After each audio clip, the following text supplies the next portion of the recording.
Alors, comme on vient de l'annoncer au Tchad, les électeurs votent aujourd'hui. Comme on le sait, le président Idriss Déby Itno brigue un 6e mandat qu'il est assuré de remporter face à 6 candidats sans envergure politique. Cela après avoir écarté les rares ténors d'une opposition divisée. Pour parler des enjeux de ces élections et de leur impact régional, nous sommes en direct de N'Djamena avec Ahmed Yacoub Dabio, directeur général du Centre d'études pour le développement et la prévention de l'extrémisme basé au Tchad. Bonjour monsieur Ahmed Yacoub Dabio. Bonjour. Alors, plus de 7 millions d'électeurs sur une population de 15 millions d'habitants sont appelés aux urnes. L'opposition a appelé au boycott du scrutin. On peut donc dire que le véritable enjeu de ce scrutin reste la participation. Selon vous, quels sont les autres enjeux de ces élections au Tchad ? Effectivement, les élections qui sont boycottées par une partie importante de l'opposition, en l'occurrence des gens comme Saleh Kebzabo et Masra, dont sa candidature n'a pas été retenue, ceci est vraiment regrettable. Mais il y a aussi des enjeux comme la participation et en plus de cela, la crédibilité. Je vous envoie à ce que M. Pahimi, un des candidats, a déclaré hier dans une interview à Opinion Internationale en disant pacifiste oui, mais pas crédible. C'est-à-dire même un des candidats doute fort de cette crédibilité pour cette élection. Et nous, au niveau du CEDP, nous avons fait une édition d'un sondage et qui a révélé que plus de 51% de 1500 personnes interrogées ne croient pas à la crédibilité de cette élection. Mais on ne doit pas parler des enjeux, on doit parler des défis. Aujourd'hui, le président qui va prendre le pouvoir à partir de ces élections aura un pays qui est totalement par terre, avec des chantiers. Et justement, en parlant de défis, justement, monsieur, en parlant de défis, on sait que la campagne du président Déby est axée sur la paix et la sécurité dans son pays, mais aussi dans une région tourmentée.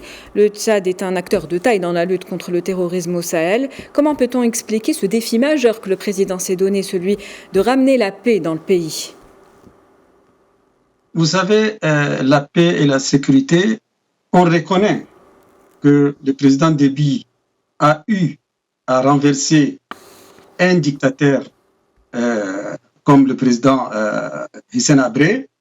Et par rapport à la sécurité, on reconnaît en lui cet avantage. Il a réussi à repousser les terrorismes, non seulement en dehors du Tchad, mais il s'est impliqué militairement à aider les pays voisins et même au-delà, le Mali, dans la lutte contre le terrorisme. Tout le monde est d'accord sur cet aspect. Mais pour faire la paix aussi, en tant que chercheur, je dis bien il faut faire la paix avec tous les Tchadiens. Aujourd'hui, on trouve des mouvements politico-militaires qui sont aux confins du pays et des opposants exilés comme les Timan Erdemi, les Maman Nouri, et même au sein de son ethnie, il y a aujourd'hui des voix qui contestent son pouvoir. Donc, pour faire la paix, il faut faire avec tous ces mondes. À partir du Tchad, il faut faire la paix. D'accord. Donc, et face à l'échec de la solution militaire, quels aspects décisifs d'une solution socio-économique peuvent être favorisés selon vous ? Vous savez, la solution militaire n'a jamais été une option crédible, on l'a toujours dit. Sinon, les États-Unis d'Amérique, la plus grande nation militarisée, auraient réussi à déradicaliser ou à éradiquer les talibans. Aujourd'hui, les anciens terroristes sont les amis des Américains. Je ne demande pas qu'on négocie avec le terrorisme, mais il faut étudier d'autres stratégies en dehors de l'option militaire. Pour lutter contre le terrorisme, il faut les faire en amont et en aval.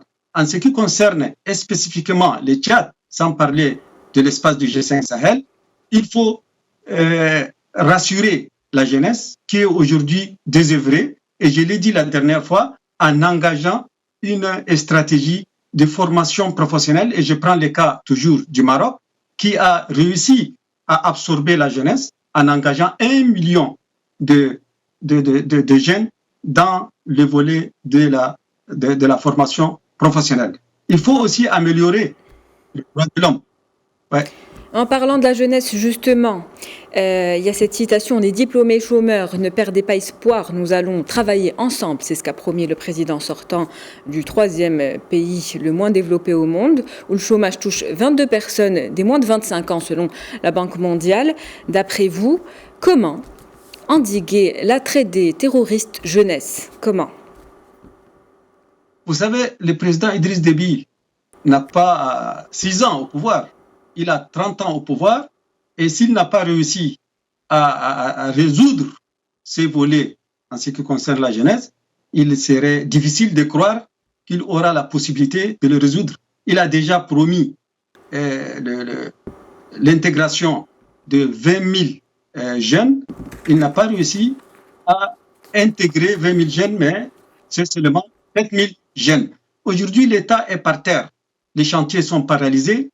L'administration est paralysée, et il faut vraiment une autre stratégie, une autre vision pour relever ces pays. Surtout, combattre contre la corruption, les détournements, trouver des solutions pour les conflits intra-communautaires, améliorer le respect des droits de l'homme, et renforcer les institutions judiciaires. Telles sont les attentes aujourd'hui de la population tchadienne en ce qui concerne le nouveau président qui va prendre le pouvoir après ces élections. Mais est-ce que le président Déby est en mesure, est-il capable de faire face à ces défis, à ces attentes? Parce que le peuple tchadien attend autre chose que la parole. Il est aussi important, en tant que chercheur, je ne parle pas de la longévité, parce que les Tchadiens aujourd'hui veulent autre chose que la parole. Il n'est pas question de contester la longévité. On trouve un peu partout, comme par exemple en Allemagne. Merkel a plus de 16 ans au pouvoir. Ce n'est pas ça qui est un problème. C'est la corruption, le détournement, l'administration qui est par terre, la santé qu'il faut revoir, qu'il faut améliorer.